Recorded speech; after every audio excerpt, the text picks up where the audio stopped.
बिस्मिल्लाहिर्रहमानिर्रहीम। अस्सलाम वालेकुम।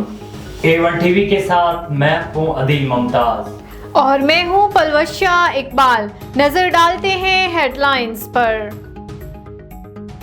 शहीद भुट्टो केस में इंसाफ चाहते हैं। चेयरमैन पीपल्स पार्टी बिलावल भुट्टो का पेशावर हाईकोर्ट बार से खिताब। कहा, शहीद भुट्टो केस में इंसाफ देकर तारीख को दुरुस्त किया जाए। कल किसी और वजीर आजम के साथ दोबारा ऐसा वाकया नहीं होना चाहिए। मजीद कहा कि मुल्क मजबूत करने के लिए तकसीम की सियासत खत्म करना होगी। कोई काम मुश्किल नहीं, सिर्फ ध्यान देने की जरूरत है। मजदूरों के लिए जो शहीद भुट्टो ने किया वो लोगों को आज भी याद है। फौजी अदालतों में सिविलियन का ट्रायल। सुप्रीम कोर्ट में समात मुलतवी। दौरान समात कमरे अदालत में गर्मा गर्मी। वकला ने बेंच के सरबराह जस्टिस सरदार तारिक से अलग होने का मुतालबा कर दिया। लतीफ खोसा और एहतजाज एहसन ने कहा, आप फैसले दे चुके हैं, आपके केस सुनने से हमारे हुकूक मुतासिर हो रहे हैं। जस्टिस सरदार तारिक ने रिमार्क्स दिए कि मैंने कोई फैसला नहीं दिया। सुप्रीम कोर्ट का तायाद नाइली से मुताल्लिक तमाम दरखास्तें एक साथ सुनने का फैसला। केस जनवरी में समात के लिए मुकर्रर करने का हुक्म दे दिया।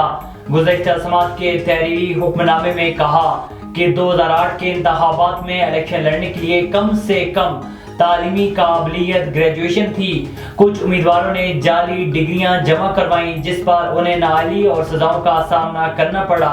मौजूदा के ज़ेरे तबाह होने को इलेक्शन में ताख़ीर के लिए इस्तेमाल नहीं किया जाएगा। अफगानिस्तान से तोरखम के रास्ते जदीद अमरीकी असलहा स्मगल करने की कोशिश नाकाम। तोरखम बॉर्डर टर्मिनल पर कस्टम और सिक्योरिटी फोर्सेस ने अफगानिस्तान से पाकिस्तान आने वाली गाड़ी से दौरान चेकिंग प्याज से भरी बोरियों से जदीद अमरीकी हथियार बरामद कर लिए। अफगानिस्तान से जदीद अमरीकी असलहा की पाकिस्तान स्मगलिंग और टीटीपी का सिक्योरिटी फोर्सेस और पाकिस्तानी अवाम के खिलाफ अमरीकी असलहा का इस्तेमाल अफगान अबूरी हुकूमत का अपनी सरजमीन पाकिस्तान के खिलाफ इस्तेमाल ना होने के दावों पर बहुत बड़ा सवालिया निशान है। और मुस्लिम लीग नून के पार्लिमानी बोर्ड का 8वां इजलास।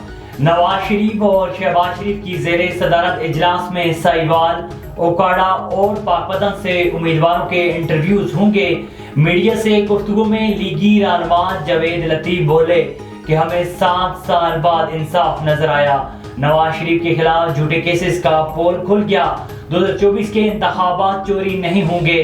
25 करोड़ अवाम नवाज शरीफ को 2/3 अक्सरियत से दोबारा वजीर आजम बनाएंगे। हेडलाइंस आपने जानी A1 टीवी के न्यूज स्टूडियो से। फिल वक्त इतना ही। मजीद खबर और अपडेट्स के लिए देखते रहिए A1 टीवी। A1 टीवी, सब पे नजर, अंदर की खबर।